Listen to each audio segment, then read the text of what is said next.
माइटेड point class में आप सभी का स्वागत है। आज हम लोग पढ़ेंगे संविधान की प्रस्तावना के विषय में। तो सबसे पहले इसकी पृष्ठभूमि जानेंगे। तो जो संविधान सभा की प्रथम बैठक हुई थी 9 दिसंबर 1946 को, और इस बैठक में जिनको अध्यक्ष बनाया गया था उनका नाम था डॉक्टर सच्चिदानंद सिन्हा। तो बात आती है कि इन्हीं को अध्यक्ष क्यों बनाया गया था। तो इसका कारण ये था कि ये संविधान सभा के सबसे बुजुर्ग व्यक्ति थे। लेकिन फिर उसके बाद संविधान सभा की दूसरी बैठक होती है, और ये दूसरी बैठक होती है 11 दिसंबर 1946 को। और इसमें जो अध्यक्ष बनाए जाते हैं वो होते हैं भारतीय संविधान सभा के स्थायी अध्यक्ष, और उनका नाम डॉक्टर राजेंद्र प्रसाद।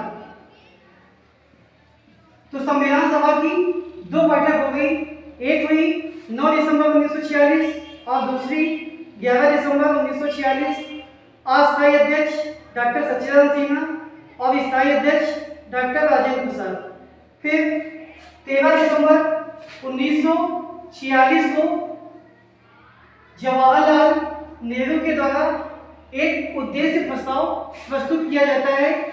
यही आगे चल के संविधान की प्रस्तावना बनता है। तो हमें डेट याद रखनी है 13 दिसंबर 1946, और ये जो उद्देश्य प्रस्ताव प्रस्तुत किया गया था ये प्रस्तुत किया गया था जवाहरलाल नेहरू के द्वारा।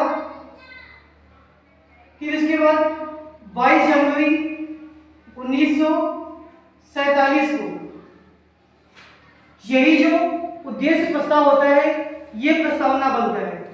तो ये तो थी प्रस्तावना की जो पृष्ठभूमि। अब हम लोग बात करेंगे भारतीय संविधान की प्रस्तावना के जो महत्वपूर्ण प्रश्न आते हैं। उसमें सबसे पहले ये पूछा जाता है कि ये प्रस्तावना कहाँ से स्टार्ट होती है। तो ये स्टार्ट होती है हम भारत के लोग।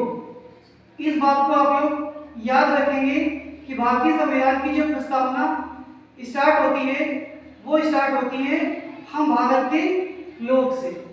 फिर इसके बाद इसका जो विचार कहाँ से लिया गया, तो विचार लिया गया अमेरिका से। दूसरा प्रश्न ये बनेगा। फिर इसकी जो भाषा ली गई है, भाषा कहाँ से ली गई है, तो भाषा ली गई है ऑस्ट्रेलिया से। तो दो देशों के नाम महत्वपूर्ण हैं, एक से विचार लिया गया और दूसरे से ली गई भाषा। फिर अब इसमें कितने प्रकार के न्याय हैं वो हम लोग जानेंगे। स्वतंत्रता कितने प्रकार की है, समता कितने प्रकार की है, और इस प्रस्तावना में भारत शब्द का उल्लेख कितनी बार किया गया है। तो सबसे पहले यही से बात करते हैं कि इसमें जो भारत शब्द का उल्लेख किया गया है ये 2 बार किया गया है। तथा न्याय की बात करें तो इसमें 3 प्रकार के न्याय की बात की गई है। वो न्याय हमारे कौन कौन से हैं, तो सामाजिक न्याय की बात की गई है, आर्थिक न्याय की बात की गई है, और राजनीतिक न्याय की बात की गई है। तो हम लोगों ने क्या पढ़ा कि भारत शब्द का उल्लेख 2 बार, न्याय कितने प्रकार के, 3 प्रकार के, कौन कौन से, सामाजिक, आर्थिक व राजनीतिक। तथा स्वतंत्रता कितने प्रकार की, तो जो स्वतंत्रता की बात करें तो 5 प्रकार की स्वतंत्रता दी गई है।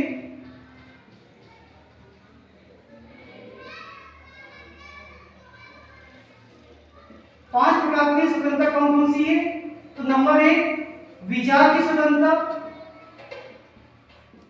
नंबर 2 अभिव्यक्ति की स्वतंत्रता, नंबर 3 विश्वास की स्वतंत्रता, नंबर 4 धर्म की स्वतंत्रता, और नंबर 5 उपासना की स्वतंत्रता। तो भारतीय संविधान में भारत शब्द 2 बार, 3 प्रकार के न्याय, स्वतंत्रता 5 प्रकार की। अब हम लोग बात करते हैं समता। तो कितने प्रकार की समता दी गई है, तो 2 प्रकार की समता दी गई है। कौन कौन सी, एक है प्रतिष्ठा की समता, और प्रतिष्ठा के साथ साथ अवसर की समता।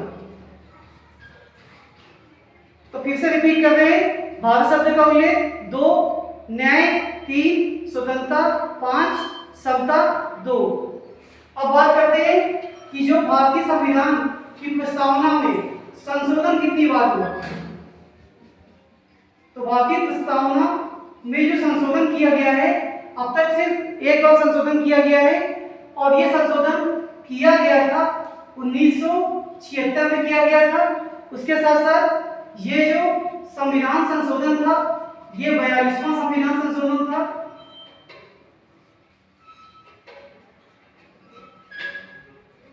और इस संशोधन के तहत इसमें 3 शब्द जोड़े गए थे, तो उनको हम लोग एक ट्रिक के माध्यम से याद करेंगे।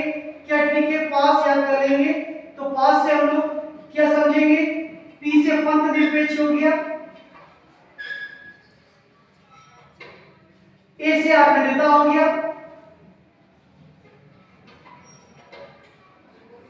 और एस से क्या हो गया, समाजवादी। तो अगर कभी ये पूछ लिया जाए कि जो एक संविधान संशोधन जो 42 हुआ था, उसमें कितने शब्द जोड़े गए थे, तो 3 शब्द जोड़े गए थे, पंथ निरपेक्ष, अखंडता और समाजवादी। संशोधन कितनी बार हुआ, तो संशोधन के लिए एक बार संशोधन, सन की बात करें 1976, और मोस्ट इंपॉर्टेंट 42वां संविधान संशोधन। और इस संविधान संशोधन को हम लोग मिनी संविधान संशोधन के नाम से भी जानते हैं। इतने प्रश्न आपके भारतीय संविधान की प्रस्तावना से। धन्यवाद।